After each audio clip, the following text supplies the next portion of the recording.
Welcome back to Switchcast. I'm your host, Doug Tabbitt, and Switchcast is the automotive-related podcast where we are searching for the truth and the humor in the car industry. Yeah, if it ain't true, it better be dang funny. Automotive wisdom with a side of sarcasm or vice versa, depending on our weekly snark level. And with me this week to help with both the wisdom and the sarcasm is my friend Dave Benston of Precision Automotive Group.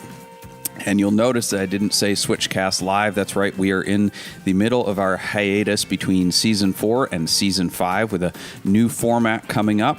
And so we've got some wonderful pre-recorded episodes, but they are every bit as good as our live ones. So stick around and you'll be entertained and edified. Dave Benston is the founder of Precision Automotive Group, which is a automotive consulting firm, not a car dealer, not a broker. And he and I have been doing business and talking cars for the better part of a decade. And I've been asking him to come on my podcast for quite a while because he really has different insight into the automotive industry than most people. He comes at it from a different angle, and I think as a non-dealer, he has a much better perspective on things. He's kind of like outsider a little bit, but insider at the same time. And he's like the double agent. So welcome, Dave. Doug, thanks for having me. Yeah, thanks for finally coming on the podcast. It's my pleasure. Yeah. Sorry it took so long. That's all right. We had to go through your agent and negotiate contracts and royalties and everything. So yeah, you get a 20% of all the money we make on this episode. I thought all we of the said profit. 40. Fine, 40. Okay, great. You can have 100. Yes. With that said, we're also looking for some wonderful new sponsors for Season 5. So if you're interested, hit us up. Exciting things in the works. But tonight we want to cover a few different things, both for the entertainment and the edification portion of things. So first off, Dave, as we were warming up for the podcast, sound checking, you were telling me about a Ford Excursion with 800 miles. There's been a lot of different collector cars coming out of the woodworks or cars that we didn't think were collector cars, but now, OBS pickup trucks and Suburbans and stuff are all the rage.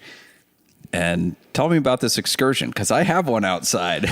I was asking if that white Excursion outside was this very vehicle. It was a 852 mile 2000 V10 that sold on Bring a Trailer for $47,000 not too long ago. Gotcha. I was just wondering if that was the car. No, it is a 2000 Excursion, but I have the 7.3 Power Stroke. I would not buy a V10. 852 mile Power Stroke would have done a little bit higher than 47. It probably would have been six figures. Yeah, because I've seen some really mediocre American iron sell for above six figures with low miles. And so when you told me it only sold for $49,000, that really surprised me for an OBS era vehicle. I guess there's no OBS Excursion because there was only one body style, but yeah, that's 100%. I flag eclectic vehicles on Bring a Trailer, and then we play an over-under game with certain people in our circles. You and I do that at physical auctions too. We go to the auctions, you pick a number, and we play over-under, and these are 6, sometimes 7 or 8 figure vehicles. Yes, and we're guessing at numbers, betting a whopping $1. Yes, but if you nail it and you're spot on, you get $2. $2. Yes, which will about pay for a cube of ice in your drink. 100%. Those auctions. Accurate. Only the ice. It's not about the money. I don't think that's what David Gooding says. Well, that's accurate. Or Rob Kaufman. Is that Rob Kaufman? Yeah. The other Rob? Is that the actor or is that the owner of RM Sotheby's? I get names conflated often. Rob Myers is the Rob actor. Kaufman's the other auction company. Okay. All right. Dana Meek and whatever. Yeah. They're exactly. all Yes. They're all in it for profit. Exactly. It's about the money. Yep. Yeah.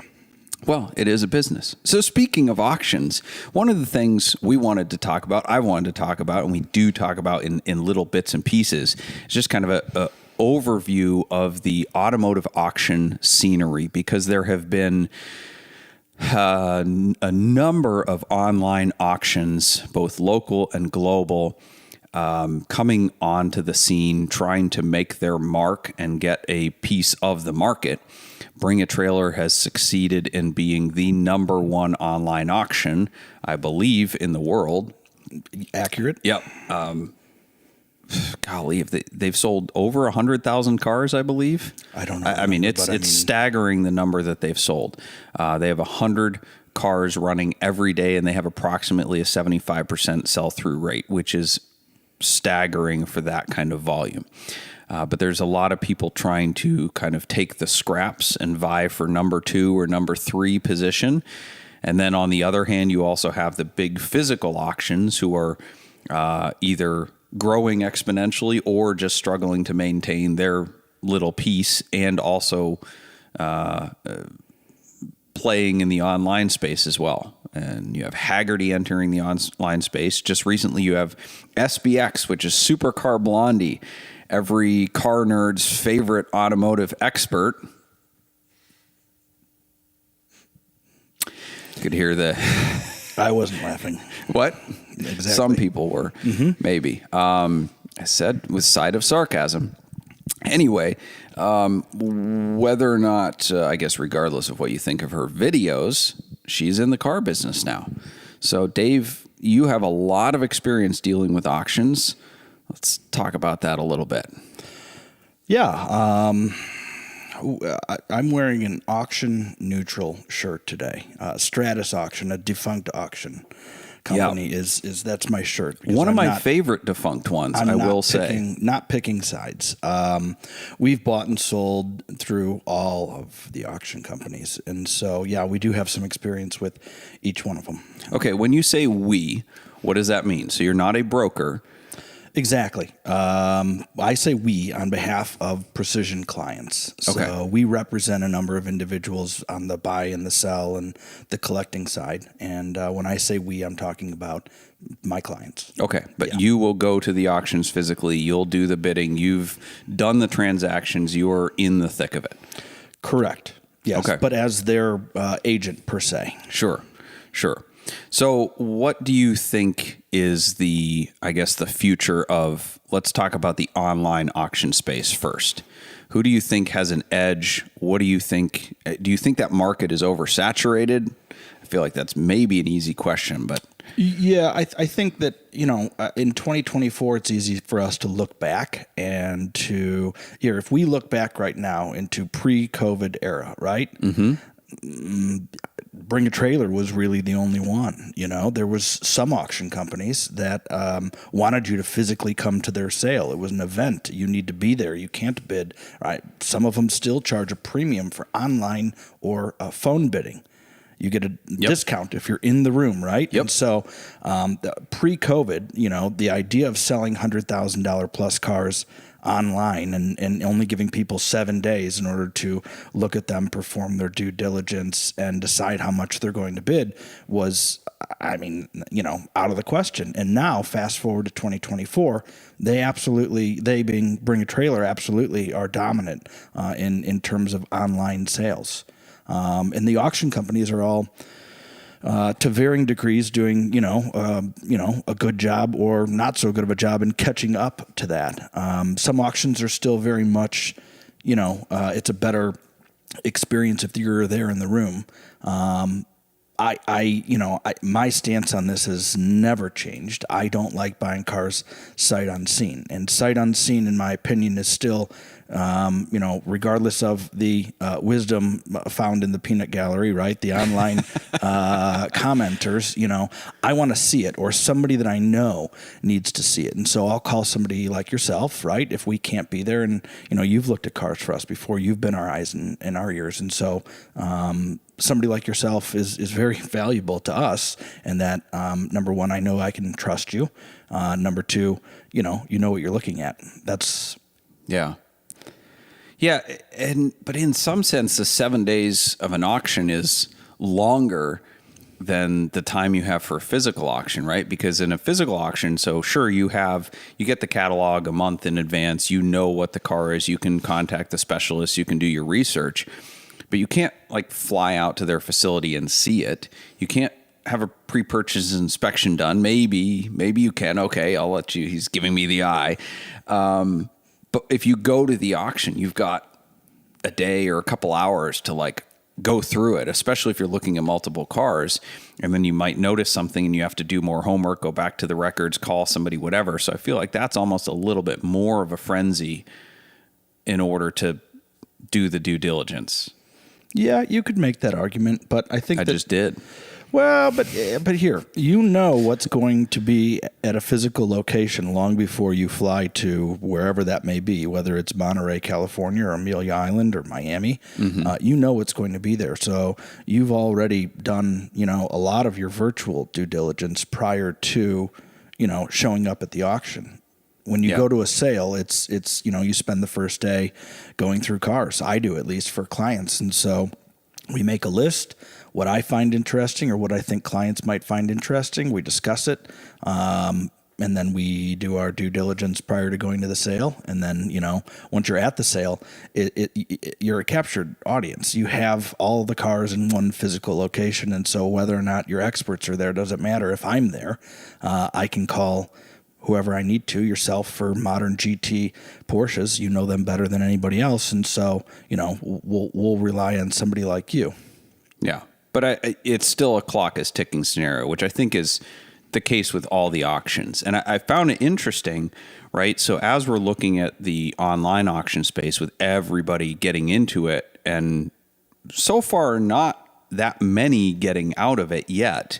I've seen a few go down, but not. I've marked a few saying these are going to fail, and they haven't yet. They're still hanging on. Which ones do you think are going to fail? I don't have my list in front of me, and I don't really want to. I don't want to be a Jim Cramer here. Nice try, Dave.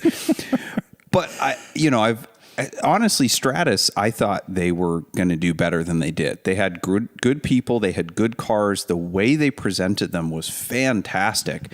And I think they started strong. They had a good pipeline of really strong cars right out of the gate, which I think any auction house needs. You've got to have a pipeline and a backlog of cars that will sell.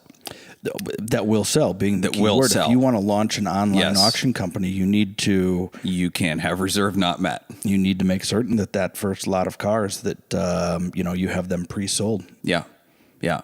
But for instance, and I think this transitions to the SBX platform.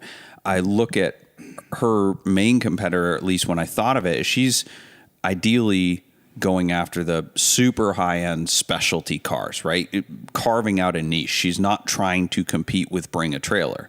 No. Maybe with Sotheby's or somebody like that, but in a dedicated online space.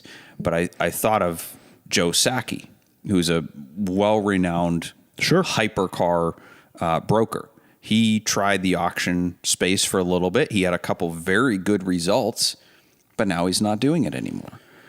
Yeah, I did not watch his online auction as well as I should have. I didn't have anybody interested in the cars that he was offering. But I think one of the differences might be the fact that I don't know that Joe Sacchi has quite the international audience that Supercar Blondie does. There's people all over the globe that watch her videos.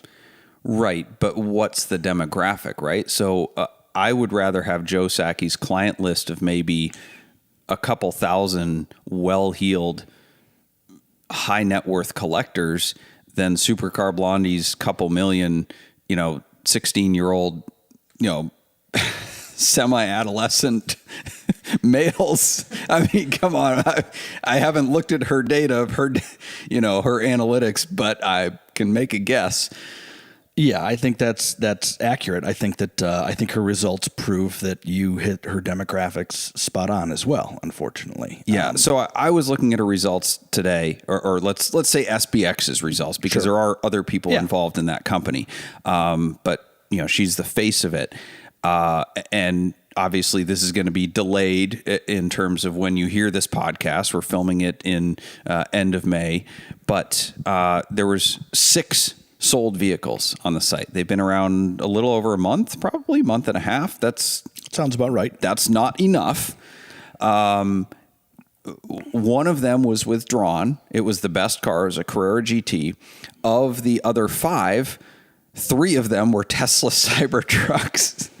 And I don't know that is but 2 of those have sold. I don't know that that's a good foundation for somebody trying to do a very specialized supercar auction, because you could go on Cars and Bids, you can go and bring a trailer. Heck, you can buy one at Manheim. And once the fad wears off with Cybertrucks, which I think is happening quickly, what else are you going to have there? On SBX? Yeah. No, their results have been unfortunate. I think that,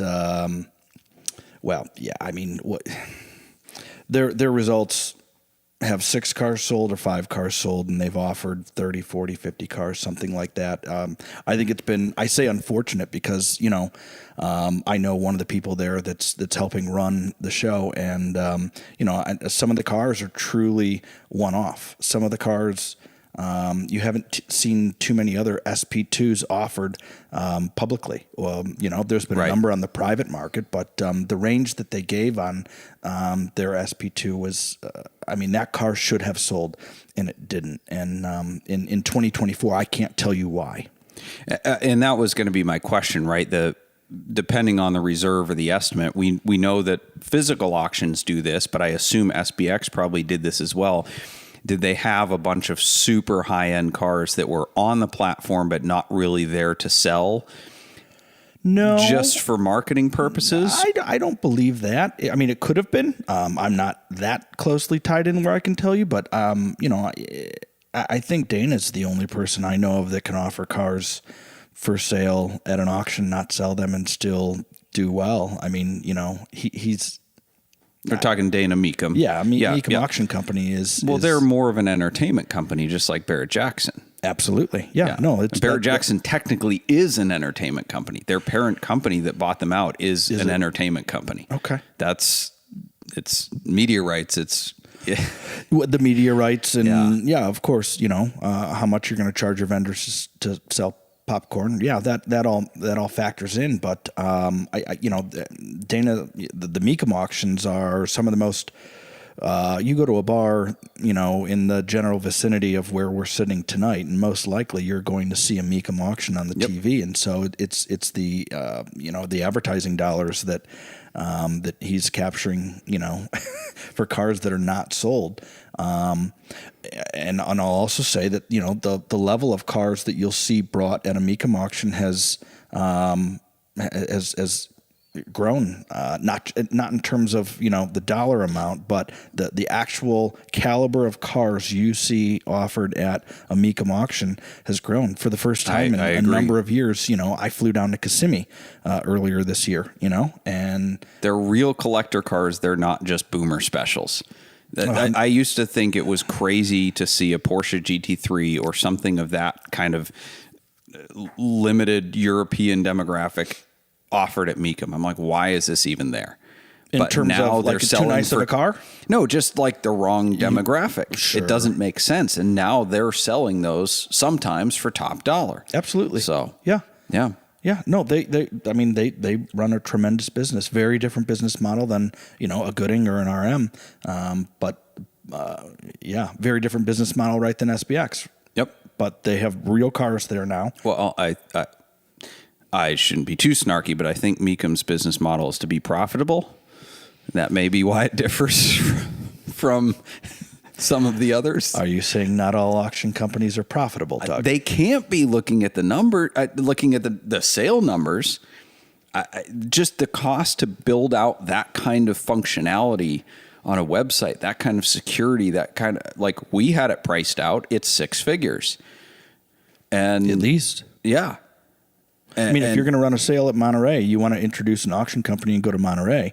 I think that's going to be for depending on how big your tent is and where on the peninsula you're putting it. I think you're at least six figures. Yeah. I'm talking online.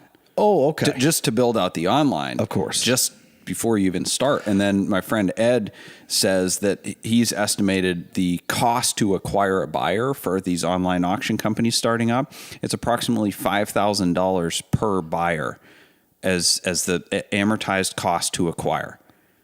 Huh. And unless you're selling six-figure cars at 5%, you're not even making that. So you're at a loss from the get-go, unless you're somebody like Doug DeMuro or Supercar Blondie that has a giant following. But then you have to convert them. Doug DeMuro did brilliantly at converting. It doesn't seem like SBX is off to the same roaring start that Cars and Bids was. Very different start. Yep, very different. Well, on that note, let's take a commercial break. Switchcast is brought to you by Boxcast. Boxcast is a live streaming company based in Cleveland, Ohio, and they serve broadcasters and viewers around the world. Their founders launched Boxcast back in 2013 with one purpose: to make people part of the experience. If you're looking to live stream your podcast, church service, car show, sporting event, your wedding, or even your cannonball attempt, Boxcast is an easy, flexible live streaming platform for organizations and individuals. Boxcast is so easy, we're broadcasting this from a phone. Head over to switchcars.com/Boxcast for your free trial. Again, it's switchcars.com/Boxcast for your free trial. You're not going to stay here, though. You aren't. You're too hyper. I can see it. And welcome back. Once again, I'm here with Dave Benston of Precision Automotive Group, and we're talking all things collector cars, buying, selling, keeping. And I think we want to wrap up the auction discussion, kind of put a cap on that. In doing my research tonight on auctions, I try to keep track of as many as I can, but there's so many. I noticed that collectingcars.com, which is one of the bigger players in this space, now has classifieds and private sales on their website. And I thought that was a little bit telling of maybe the direction the market is heading, where not everybody wants to buy a car at auction. That platform, that method of buying is certainly not for everybody. There is a cap to how many cars can sell via that type of transaction. And I think Collecting Cars is recognizing that and wanting to grow, but realizing that maybe you can't grow infinitely within that space. What's your thought on the future of the auction marketplace? So Collecting Cars is the UK-based exchange, correct? Yes. Okay. And they are worldwide, but they're primarily absolutely. Europe. Worldwide, primarily Europe. They're based out of the UK. They sell some cars here in the US. Mm-hmm. Yeah, we bought a car off of Collecting Cars. I would have to venture a guess that, how have none of the other auction companies pivoted to starting online auctions and then moving to a classified model? I think that's, I guess the quick and easy answer is most of them started as a classified, the other way around first auction. And then moved. But yeah, I think, look, I think the way that it sits in 2024, it's very messy. It is impossible to look at every car offered at every single online platform. I do my best also going to Collecting Cars and Bring a Trailer, Peak Car Market, all the other ones, right? Looking at the classifieds, then you have to take into account, all of the physical auctions, and there's many through the various different companies. And so Hammer Price comes in handy to see, well, who's got an auction this weekend, right? Because it's kind of like motorsports. There's a race every weekend and an auction somewhere every weekend. But I think that the fact of the matter is, it remains to be determined. I think some of the big players will absolutely be around. I think that there will be some acquisitions because some of the platforms are doing, we've already seen, Bring a Trailer has been acquired, a number of years ago, right? Yep, by Hearst. Yeah. And then, within the past couple of years, Barrett-Jackson's been acquired. So I think that there'll be more consolidation once, Seems to be the general direction of the world in general. I mean, you look at the retail automotive space, there's a ton of consolidation. All of the franchise dealers are owned by dealer groups now. And if they're not, they will be very soon, which is a little bit concerning to me, but that's a whole different, political tinfoil hat direction to go down that we're not going to go down because we're talking about cars. But but Marshall Goldman, I mean, they're in town here. I stopped there earlier today, and I heard just the other day that Marshall Goldman, right, isn't owned by Harlan Goldman any longer. That was a while ago. But he was still involved, at least. Yes. Okay. Yeah, but they got bought out like 7 or 8 years ago, I think. 100% bought out? No. Okay. I think it was 51% buyout. When I took a lap I didn't there look at the earlier today, contracts. I mean, it was a different Marshall Goldman than it was 5 years ago when I last came. And so I think we'll see more of that. I do, Broad Arrow can't be bought out. That's, it's unless you're going to go buy all of the Haggerty shares that are available. But, right. But they already got bought out. I mean, it's a perfect example. RM is another example of they haven't, they were bought out. You can't go buy RM. Sotheby's owns them. And so I think that if you're going to go acquire an auction company today, you're looking at Gooding, Meekum, and Bonhams, are you not? Yeah. Switch cars. You could buy switch cars for a large sum of money. Okay. Yep. Well, and I think that herein lies the problem, right? Is that most of the time that you're buying an entity like this, you're buying, you can't buy Doug Tabbitt, right? And so I remember you could. I'm a sellout. Yeah. I remember a number of years ago, one of my clients said, I think we should go buy Meekum. And the way that our business model works is different. Like, I don't say that's a great idea, let's go do that. I always say, well, why would you want to buy Meekum? Why would you want to buy a Pagani Huayra, right? We start with a discovery. And so I remember his reasoning for wanting to buy Meekum. And I just told him, I don't think Dave Benston can out Dana. I don't see that happening. And so, but they're one of the, they've done a marvelous job in remaining private, pivoting, and very profitable, and so, yeah. Cool. I'm not picking sides here. I like them all.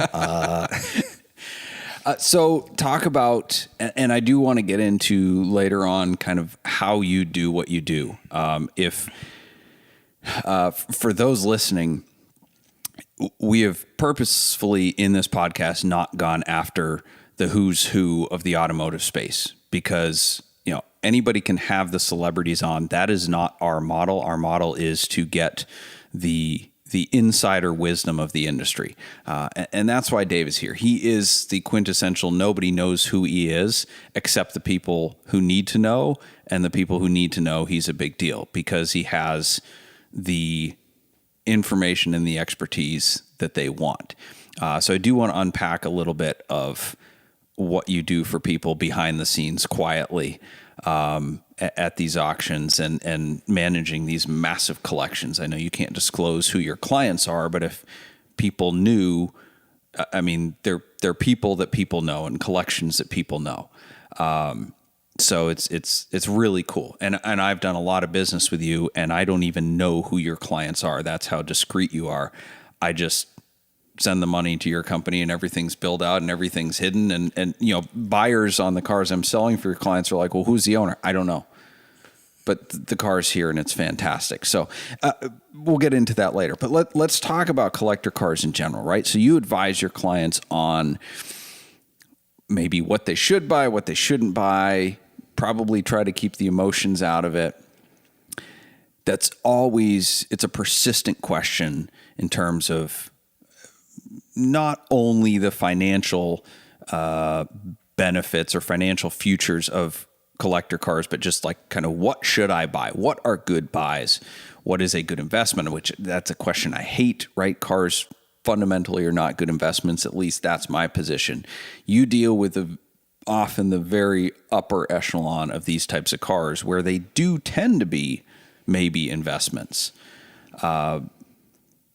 what is your take on that? How do you advise people on that in terms of buy, sell, hold? What's your philosophy? Do your clients listen to you on that? Do you just let's back up for okay? a moment, okay. I hate the buy, hold, sell question. That's I am with you in that vehicles are not investments, right? If you want to make a lot of money, cars is not the way to do it for the most part. There are some people that have done, exceedingly well in our industry, but, don't make no mistake about it. If we were having a discussion with a client's family office or a client's investment advisor, there are a number of investments that have done much, much better than cars. And so, the way that we approach things is different.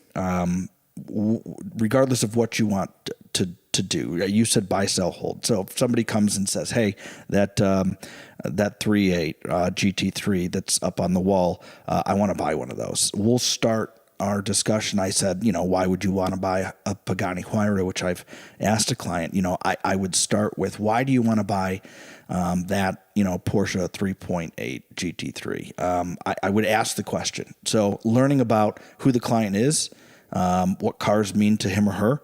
And then, once we're knee deep in better understanding their mentality, where they're coming from, what does their automotive footprint look like, then we can get into actually dissecting that specific, many times, GT3 that they've pointed out that they want to purchase. And so,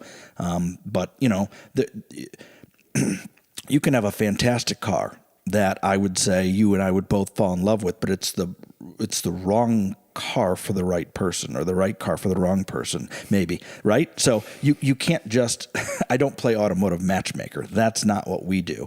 And so we represent clients on a fiduciary basis, and we try to better understand, is this truly a good car for you, Mr. or Mrs. Client? And so that's the way that we approach, cars as, again, I don't put it as an investment because I listened to one. But you're trying to protect their money, right? I'm trying to protect their best interests. Okay. And so their best interest is not always financially based. Sometimes it is. But sometimes their best interest can be, if you put them in the wrong car and all of a sudden, Porsches are dead to me. Well, I mean, I've had it happen with a client who dislikes Ferraris, right? Maybe we got him or her in the wrong Ferrari. And so we are looking at things through a different lens, though. That's what you're talking about. Yeah. Yeah. How much pushback do you have to do with your clients, or have you trained them well in terms of this is a good investment, this is a bad investment, in using that language? So when if a client were to come and call a car an investment, I do invite their family office or financial advisor, their person into the room to have this discussion, which they always decline. Cars are not an investment. You can't look, we are an automotive fiduciary company. That's the way that we have positioned ourselves. We're structured identical to a law firm, but there are two things that we do not advise on. We do not give legal advice, and we do not give investment advice. By the nature of some of the cars that we advise on, yes, they go up in value. Some have done better than others. But if a client comes and says, we think that this is a great investment. Look, I want a client to buy a car because they love the car, not just, and that can, why does somebody love a car? They can love a car for how it looks. They can love a car for how it drives. They can love a car because when they were growing up, their father bought one and they remember, rolling around in the back seat, unbuckled, whatever that, whatever lens you're viewing a certain car through. That's what we try to better understand. See, and I think you roundabout identified what is my biggest frustration with a lot of, I'll say, car people and or potential clients. I won't say clients because all my clients are the best. It's the potential ones that suck. Is when I say, why do you want to buy it? The unspoken answer, but the real heart of the answer is one of two things, if not these two things are pieces and part of each other. One, because it won't cost me much money or it will go up in value. Two, because it's the thing that is cool that everybody else wants. Oh, I heard this is good. So they're buying the status, they're following the herd mentality, and that kind of goes hand in hand with also it will go up in value. Because if you buy something that nobody else wants, then it's going to cost you money to own. If you're the only person who loves a 1998 Carmine Red Corvette, then it's going to cost you to own it because nobody else cares. But you also won't get the satisfaction of other people caring. The status, the Instagram likes, whatever it might be, the trophy at Monterey. At every level, there's some sort of reward for having something cool that other people appreciate. And there's a financial reward for that too. Two things jump out. Number one, you and I look at cars similarly in that certain cars we know are not they're not a collectible car, right? They may be going up in value, but if you talk to, I'm going to say David Gooding, even though I've never had this discussion with him, if you talk to somebody that is at that level, they will make a pretty strong argument that there are only 10,000 collectible cars, period. Okay. That's it. And that number is not growing. That number is not growing. That is their argument. This is the old guard of the industry that, and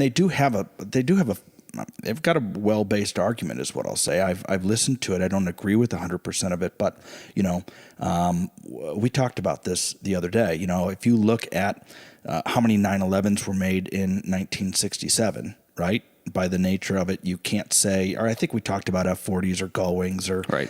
73, 2.7 911S something like that, So you can't. There's 1,300 Carrera GTs, give or take. There's 1,300 Ferrari F40s, give or take. And about that number of Gullwings as well. Right. So we're already at nearly 5,000. Nearly 5,000. So a Ford GT can't possibly be one of the... There's 4,400. Exactly, right? So there we are. We're at 10,000. We're already north of the level. And so I think that if we go back to the 67 911, example, I don't know how many 67 911 T's were made. I don't know how many 67 911S's were made. I do know how many 67 911Rs were made. There's only 20. And so I think that if you were discussing it with... And what did you say? 40 of that? Out of the 20 that were made, there's at least 40 in existence today, correct? Yeah, That's my favorite Dave Benston line. Well, we'll get into collector car fraud later on, I suppose. But so those 20 67 911Rs are certainly included in that 10,000 figure. However many 67 911S's exist, that's not included in the number. Go back to F40s, Gullwings, and 73 RSs. Look, I've never driven a 73 RS that I didn't love. Never. I think that they are fantastic cars. I love driving them. I was rear-ended in one once, actually, but that'll be for the next episode as well. Yikes. So I would make a counter argument, maybe, that as the number of wealthy people grow that are seeking alternative assets, I would say that it's not a hard and fast 10,000, right? So let's say that the 10,000 number was coined when there was 10 million millionaires. So there's one collector car for every 1,000 millionaires. Did I do that right? 1,000, 10,000, 10 million. Yeah, so a million is 1,000,000. So there's probably 20 million millionaires. And that's just the US. So look at globally, whatever. But, the number is probably, similar ratio because the global wealth is growing as well. So let's say there's 15,000 collector cars. But either way, it's a very, very small number relative to how many are viewed as collector cars just because they're quote unquote rare or special. And now you're also getting into the demographics of who these millionaires are. You're right. The number of millionaires is growing. So the number of dollars chasing a finite amount of cars is increasing, which is driving up the value again of that beautiful GT3 hanging on the wall. Those cars have done exceedingly well in the last 5 years. If you look at the last 5 years of, for instance, D-Type sales, the Jaguar D-Type, those have been falling. Does that mean that a GT3 is, more collectible than a D-Type? I mean, obviously not. No, yeah. I mean, a D-Type is... It's just a better, quote-unquote, investment right now.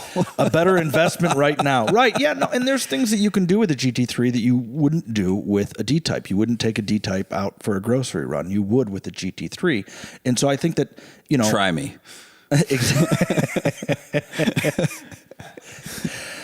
So, yeah, you touched on this, but there is a growing number of dollars that are chasing a finite number of cars. Not all of them are collectible. Some of them are more fun to drive than others. Some of them are more mechanically reliable. Some of them are better to look at than others. And so all of these things, when we discuss the attributes of value, factor into the overall dollar amount of what it's worth today. But I think that it's a much more interesting question if you take a step back and say, okay, of the 120-ish D-types that were made, it might have been 80. I don't know. I don't memorize the numbers off the top of my head, but let's just call it 100 D-types. Of the 20 67 911Rs, look at those historical valuation graphs as opposed to a modern GT3. Those are very different looking graphs. And so to circle back to a question you asked me long ago, I don't groom my clients. I don't get paid any more or less if they listen to what I have to say. It's a wonderful place to be. It's a good place to be. But it also it keeps our advice objective. This is why we did it in the first place. Is I never wanted the transaction to be tied to the advice that we're giving them, right? Because I want to be objective in the advice that we're giving clients, and so that's why it was structured this way. Whether or not they listen to me, the biggest challenge for me over the past 12 years at this company has been not having my feelings hurt when people don't take the advice that I'm giving them. They're paying good money for it. They should listen to me, darn it. They don't always. Yeah. I mean, like I said earlier, I'm a sellout. So if somebody pays me for my advice, I could give a crap what they do with it. It's when they want free advice and then they don't listen. But, it really goes back to the mentality. It's things are worth what you pay for them. So if somebody's asking me for free advice, that's how they value it. So I've just stopped giving free advice, except on the podcast. If you submit a question through switchcast.live, we will answer your question on the podcast, and we love doing it through this format. But please don't call my office and ask me what I think of such and such car and want me to spend a half an hour advising you. I will be happy to do so if you put in your credit card number first. You can just give them my phone number and we'll do a discovery and we'll do it the proper way. I just tell them I charge per hour, and you hear this silence for about 3 seconds and they go, "What? Yeah. Really?" I'm like, yes. Yes, I do. Yes, I do. And it just, they just, okay, I just want to ask you a couple questions. Yes, exactly. If you would like my consulting, it's hourly. If you want to ask me about a car we have or something in the course of my business, it's free because there's a carrot at the end of it for me. But if you want to just, yammer on about some car you found online and you want Doug's take on it, well, there's a cost to that. I don't have anything for sale. I have no other business model than this. There's you no other for sale. Dave. There are you no for sale. other revenue lines in yeah. Well, I have to have side business to keep myself busy. I'm ADD, so it's like I get called up by an attorney and hey, we need you to consult on this case. I'm like, yes, all right, distraction. So have you done that before? I have. Yeah, I'm in the middle of doing that right now. It has not gone to trial yet, but it probably will. Okay. But I flew down to Florida and it was fun. It was fun. I really hope it goes to trial. Really do. Because the other expert witness is a complete dolt and I poked a lot of holes in their argument. So anyway. I'm going to guess you can't talk about any of this. Not specifically, no. No. On that note, let's go to a commercial and we'll come back with more from Dave. We'll talk about collector car fraud and armored vehicles when we return from the break. Celebrity Machines is a proud sponsor of Switchcast. Celebrity Machines offers more than 250 different screen-accurate license plates as they appeared in movies and TV shows like Back to the Future, Ghostbusters, The Fast and the Furious, Breaking Bad, and so many more. Celebrity Machines also makes our dealer insert plates as well as our commemorative 2539 plates from the fastest Cannonball run ever. If you're looking for a gift for somebody you like or for garage art for your own place, check out celebritymachines.com for more info and use promo code SWITCHCAST for a 25.39% discount at checkout. Again, go to celebritymachines.com and use discount code SWITCHCAST. All right, and thank you for joining us on Switchcast. And we are back here with Dave Benston, and we're talking about collector cars and auctions and a little bit of collector car fraud, although we've been informed over the break by our legal team that we can't talk about the collector car fraud that we were going to talk about because that's the kind of things that happen with fraud. But we could talk about maybe fraud within the auction sphere or the games that are played. You showed me a car that blew my mind. Tell me the details. There's a 2009 Jaguar XJ Super V8 Portfolio, and according to Bring a Trailer, it sold for $175,000 on March 18th of last year, 2023. It's a 24 This is not even current events. 24,000 mile example. Well, it was the most obscene one that I could find, which is... Okay, so the Super V8 is really nothing special in the XJ. 100%. Right? Yes. It's essentially a name. Correct. The Portfolio is an option package, like the black trim and all that stuff, or is it something more than that? I'm not going to claim to be an expert on this sort of vehicle. What I will tell you is one with less miles sold for sub 50 within the last 3 months. Okay. Which we could look up on Bring a Trailer. Or maybe it was bid to 50 or something like that. But so $175,000 for a nothing special Jaguar sedan from not their best era. That's accurate. Wait a minute, you're saying this is no D-type? Right. And okay, I mean, they were more reliable then than they were in like the 80s and 90s, but still not fantastic cars. No, not bad looking cars. No, they were pretty. $175,000. But they were lagging behind their competitors in functionality and power and technology and everything until Tata Motors saved their butts. Correct. No, you're exactly right. But let's for a moment let's make one step left here. Okay. Back to this car, $175,000. Are you saying you can't believe everything you see? Is that what you're saying? Yeah. What if you Illusions, what if Michael. you see it in real life? You're at an auction. You see a car crosses the block and they hammer it sold at an obscene number. Are you saying you can't believe that either? Sure. That's exactly, well, again, we're in alignment. But here, explain that. You're preaching to the choir here. But explain that to somebody that says, but it's sold for this on Bring a Trailer. Doug, I have a 19,000 mile 09 XJ Super V8 Portfolio.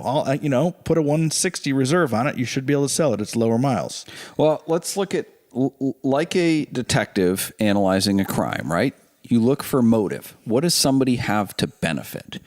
Or from my favorite recent podcast, The Rise and Fall of Mars Hill, for all of you who want something totally non-car related, I don't listen to car podcasts. I listen to stuff about crazy egomaniacal cult leaders / pastors, what? Nothing. Keep going. Okay. Anyway, so Rise and Fall of Mars Hill, great podcast. The host of the podcast asks a question in all these different scenarios: who benefits? And that's how you kind of like get through. And he stole that from somebody else, but sorry, he didn't steal it. He credited them properly. But that's how you look through the veneer of something that appears maybe too good or incredibly impressive or questionable or anything, you go, wait a minute, who benefits? In that case, it was who benefits from this teaching. But if you look at vehicle transactions and you think, well, maybe this isn't right. Okay, well, who benefits by this happening?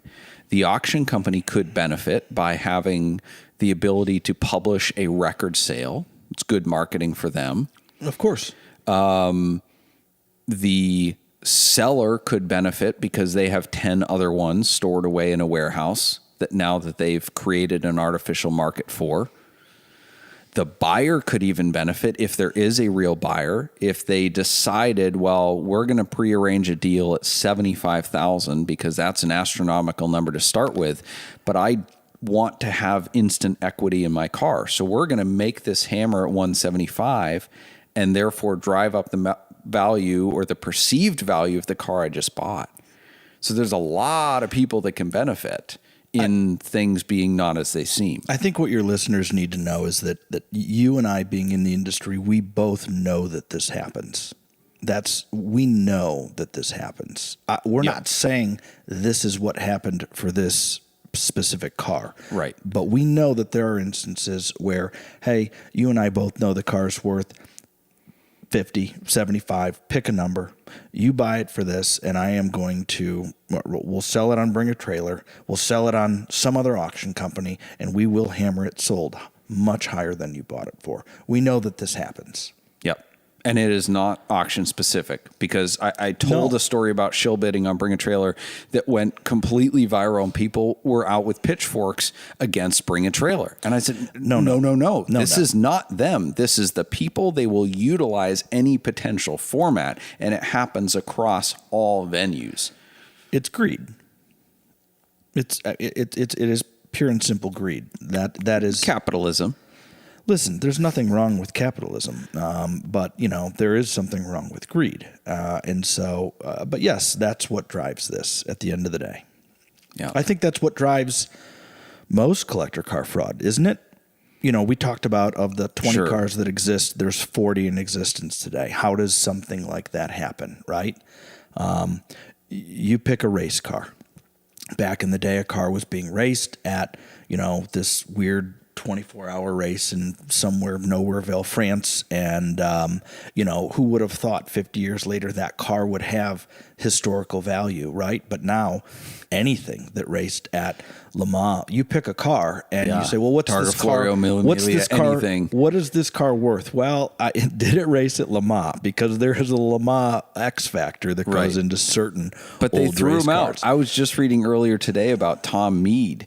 And the Tomissima car, and he worked with Fantuzzi to rebody some cars, a lot of cars. He would buy old race cars, dilapidated race cars from Maserati, from Ferrari.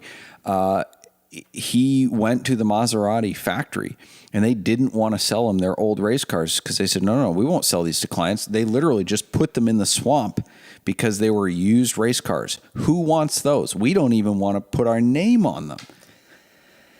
He was buying them for a couple $100 a piece. And he was buying the chassis or the bits that got attached to the chassis. Sometimes it came with an engine. Oh, the engine is nice, but I mean, from a legal perspective. But also the chassis. From a legal perspective, right? Let's say a car gets wrecked, all right? And it gets wrecked at Daytona. You need to have it ready for Sebring in 2 months, right? Well, the chassis has been damaged, so we'll put the chassis off on the shelf. We'll save all the bits that came off of the chassis. We'll put all those bits on a new chassis, and we'll go racing at Sebring, right? You fast forward 20, 30 years, 40 more. Is the real car all the bits that are on the replacement chassis, or is the real car the chassis? Or the chassis number? Well, are you saying one chassis, two different chassis can have the same chassis number, Doug? Ferrari said that. Ferrari did it from the factory with their race cars. So the legal precedent is that the actual car, if we're talking about one specific car in theory, right? The actual car is the chassis, even the old damaged chassis. So 40 years ago, it didn't make sense to to fix that chassis, right? Fast forward 40 years, suddenly the value is escalating. It does make sense to fix that chassis. You put a bunch of old NOS stock parts on that old chassis, and a judge will rule that that chassis, right, that raced at Le Mans or Daytona or wherever, that's the actual car. You, sir, that have a chassis with the same chassis number and all of the original bits, that's not the car. That's the legal precedent as it sits today in 2024. This is why I don't collect vintage race cars. I love vintage race cars. I can't afford to get in that kind of a legal battle.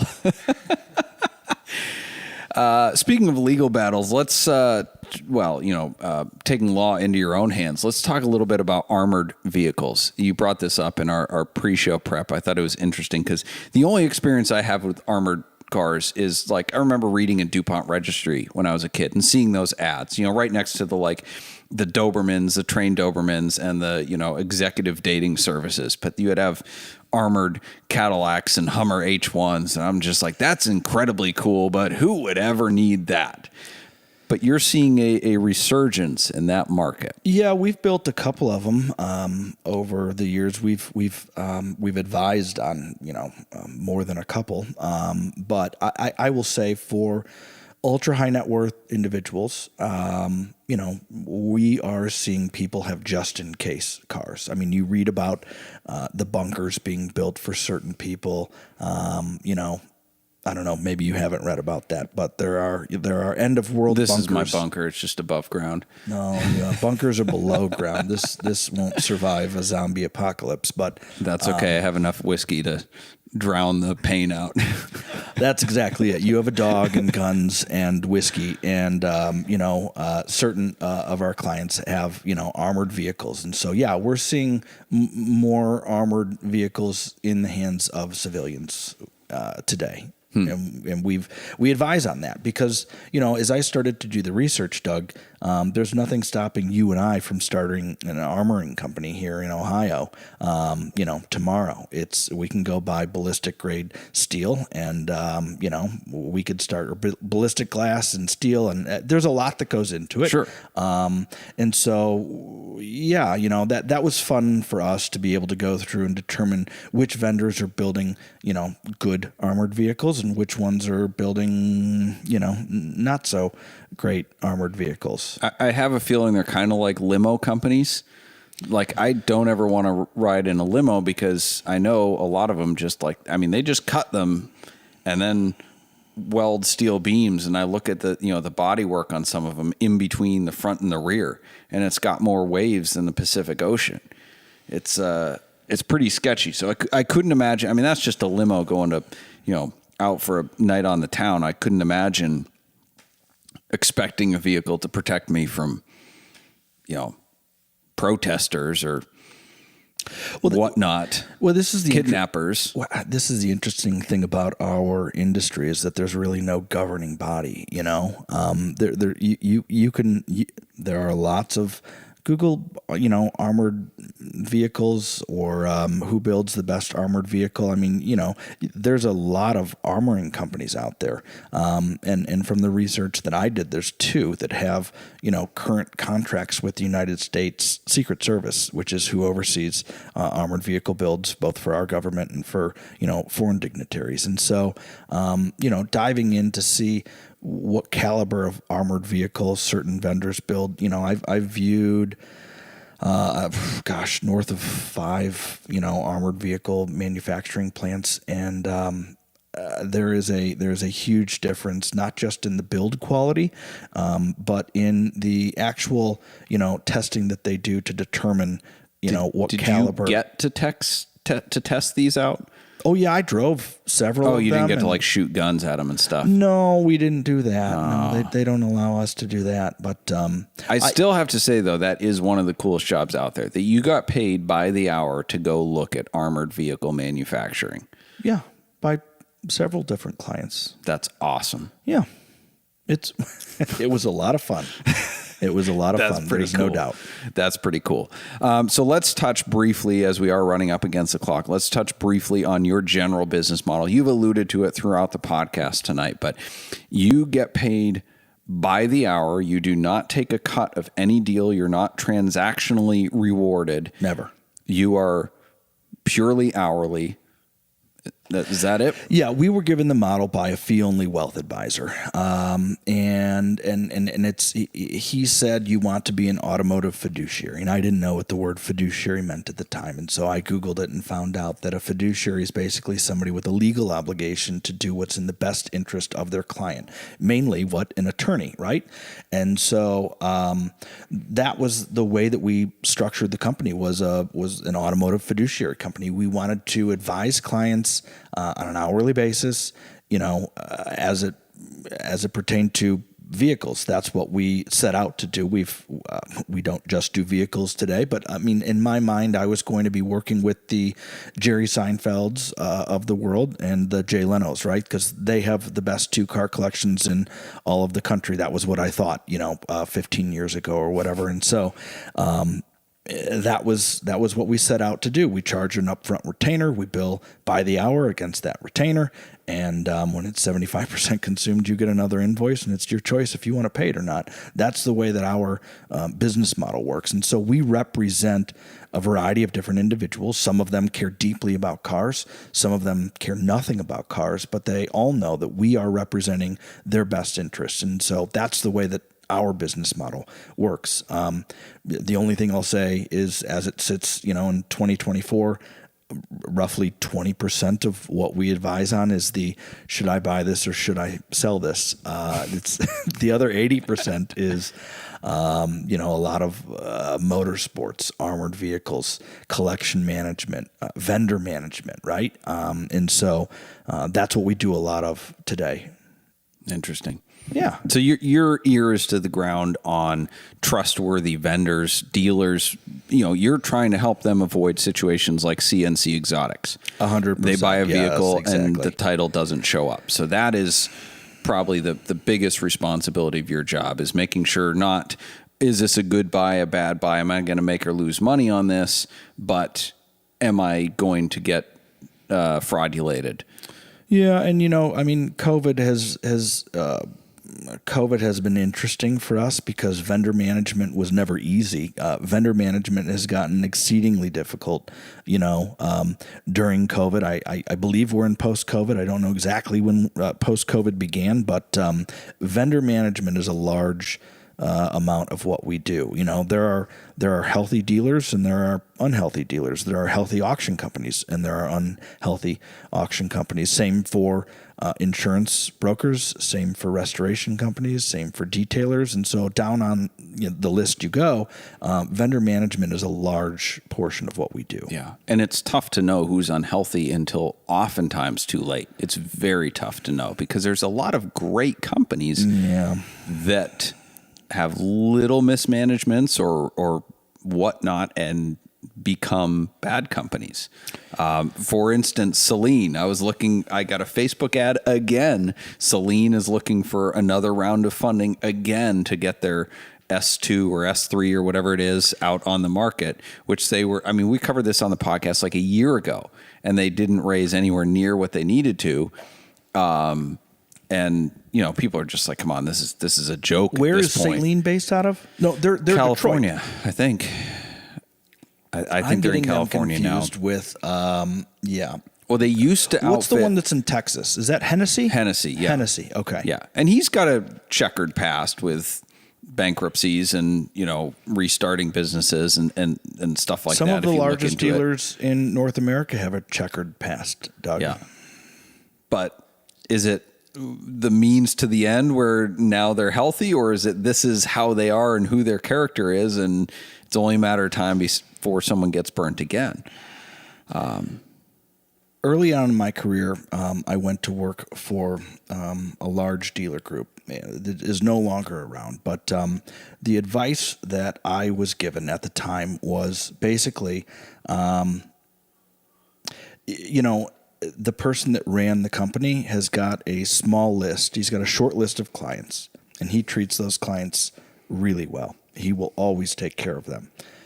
And that is the 80-20 rule. I think for him it was probably the 95-5 rule, but the other 95% of people that were buying vehicles from his dealership, he could not care less about. And so in today's world, we've seen great cars at not so great auction companies, and we've seen some subpar cars at great auction companies. And so I think that you have to evaluate it on a case-by-case basis. Sure.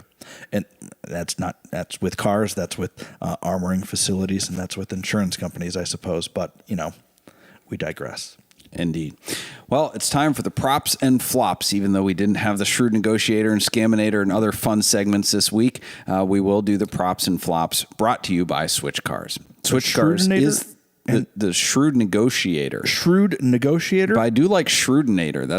I thought I heard Shrewdinator. That's a great, no, Scaminator. Scaminator? Yes. And Shrewd Negotiator? Yes. You skipped those segments? For you, we want to give you as much time as possible, Dave. I kind of would like to weigh in on these two. You'll have to come back for a live show. Oh, my goodness. You don't get... There's a lot of silliness, usually. Yeah, the Shrewdinator.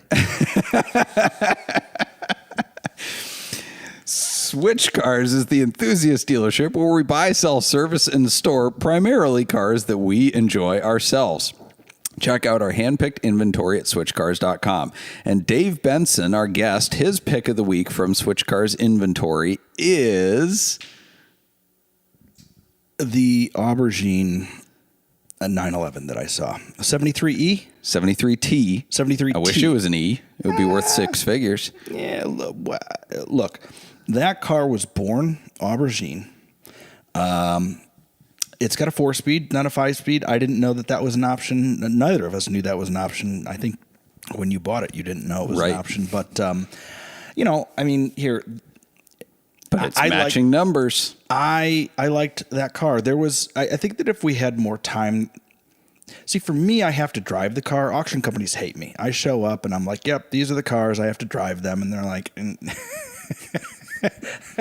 I don't know how I can possibly say what car a client should buy at an auction company unless I can drive it. And so this is very difficult for me because I drove none of the cars that you had there. But I think that my pick would have to be the 73 911E. Cool. Very cool. So our flop and prop of the week this week is a little bit different. Usually we're picking on things that happened or people that happened. Altimas, Dodge Chargers are often notable appearances in our flop of the week. And prop of the week is cool things that happened that we heard about. But this week we're going to do, in honor of Dave being here, being the car advisor, we're going to do something that we don't like doing, but it's a fun game to play. We don't like doing it in our professional capacity. That is the flop and prop in terms of cars that are undervalued or overvalued. So the flop of the week is going to be cars that we think are just everybody loves. They're paying way too much money, and we look at it going, that doesn't make any sense. That car is a sell, that car is a flop. And the prop will be cars that we think are undiscovered gems that are kind of batting way above their pay grade and are fantastic cars, but their intrinsic value is more than their realized value in the market. Because that's kind of how we look at cars, is not what other people think. It's going, well, what else could you buy for this money? What's the real intrinsic value based on how good this car is? So Dave, we have not prepped on this. We don't know what each other's going to pick. What is your flop of the week? I think it's unfortunate that I don't get to comment on the Shrewdinator sort of segment, but you want to know my buy, sell, hold sort of picks. Props and flops. Sorry, props and flops. You're really salty about this. Is there a time limit on the props and flops, or we try to keep them so snappy. The Jag XJ Super V8 portfolio that sold for $175. What is the market? We already discussed that. But what's in general today? Because the market isn't 175 for that car. No, That is one absolutely standalone not. transaction. So here, a car that came to mind is this sold just the other week. Bring a trailer. It was an 18,000 mile 93 454 SS pickup truck. Did you see this one? I didn't, but I'm familiar with that. Those have a little bit of nostalgic draw for me. Yeah, absolutely. For me as well. I'd buy one if they were 15 grand for a nice one. What about for an 18,000 mile example? What would you pay? What's top retail for that? For me, No. What would you advise a client? I don't know. Maybe 18,000 mile 454 SS. I mean, they weren't fast. They weren't really fundamentally good. They were just cool. They were cool. They were not fast. 40,000. Yeah. That's about what I thought. It sold for 63 grand. That's a lot of money for not a lot of truck. I think that, the buyer probably looked at it and said, well, where am I going to find another one of these, right? Which you can make that argument. I think that if given a certain amount of time, either you or I could have found one that was less miles for less money. But I think that's real strong money on a vehicle that I have to say, whether it's 5 or 25 years from now, I don't really know what we're going to do with this thing. Right. Yeah, that's it. As I would have no use for it. It's just a 454 SS. Yeah. It's just, anyway, it's an OBS with a big block and steely wheels. Yeah. Right. Now, is that the flop? Yeah. Okay. Yeah. It's overvalued. What Yeah. is your flop? Honda NSX-R. And this is a car I love and really, really want. And But are you saying all R's are overvalued, or you're not picking on anyone in particular? No, just what they are going for in general is way too much. Why are Zanardi's doing what Zanardi's do? Okay, you could make that argument too. But Okay, sorry, R's. you Yes. can buy a really, really great NSX for $100,000. Yes. You could buy the world's best Gen 2 for like 180. An NSX-R is 500. It's $500,000, give or take. And how many it more is horsepower? not that good, and they're all right-hand drive. So you have to And how many sacrifice. more horsepower? I think 0. I thought it was 30. Okay, 30. Fine. Either way, you have They're to say a little bit lighter. They have racing bucket seats. They have lighter wheels. They've got some weight savings, better suspension. Like it's a fantastically well-engineered car. And I did pursue one for a minute because I went, this is really cool. But you can build a clone for like 30, 40 grand. Yeah. So you could have an indistinguishable car. It's not a real R, but you could have a fakie that's built from a real NSX for $150,000, or a real one for $500. Doesn't do it. It doesn't do it for me. And you look at it and you go, oh, a nice Honda. Like they don't look exotic. They don't. It's not like a GT3 RS versus a Porsche 911 where you look at the two and go, oh my gosh, it's a different engine. It's a different everything. Yeah, and it's the multitude and the dollar amount is why it's the biggest flop for you. Because if you look at again, I'm going to go back to a 67, ET whatever, right? A base model 67 for 25 to 50 grand, you could make it into an S, right? Yep. That's that's substantially different money than taking a base NSX and turning it into an R. Yep. Okay. I could say the same thing about GT3 RS versus GT3s. They're very, very similar cars with a massive price spread, but we won't go down that. I would love to go down that. Prop Model of the year week. by model year. Prop of the week. What is your... No, you go first on this one. If that's Okay, fine. Mine, I'm beating a dead horse here. People that listen often have heard me wax eloquent about the merits of this car. Aston Martin DB7 GT, 64 manuals in the U.S., but let's forget the rarity of it. DB7 GT? Yes. What years did they make those? 2003. That's it. Just 03. Just 03. So it's a DB7 Vantage with another approximately 15 horsepower. I think it was 15 in the automatics. Maybe it's a little more. But it has a bulgy hood and a bulgy integrated rear deck lid wing, different wheels, larger brakes, better suspension, better exhaust. And it is the perfect melding of a GT car and a sports car. Like, it's not bulbous and heavy and pokey like a lot of GT cars, but it's not trying to be a sports car. It's beautiful. It's everything a British car should be. And you can buy a great one for 70 grand. I mean, I want one. I will not. Said that you made a strong argument. How many did they make? 64 manuals for the U.S., 17 automatics. Automatics are garbage. Your prop means that of the people that are listening, which is more than 63, you're saying that there's only 63 examples. 64. 64. 64. Okay. Yeah. And the DB7 Vantage manuals, which are runner-up to that, they're incredibly rare as well. So either of those two, the GT is by far superior, but like until those are six-figure cars, I will not stop touting those as undervalued cars. I misunderstood how you do props and flops, and so shame on me for not listening to more Switch Cars podcasts. But I like this isn't how I usually do. For me, it's difficult to say that.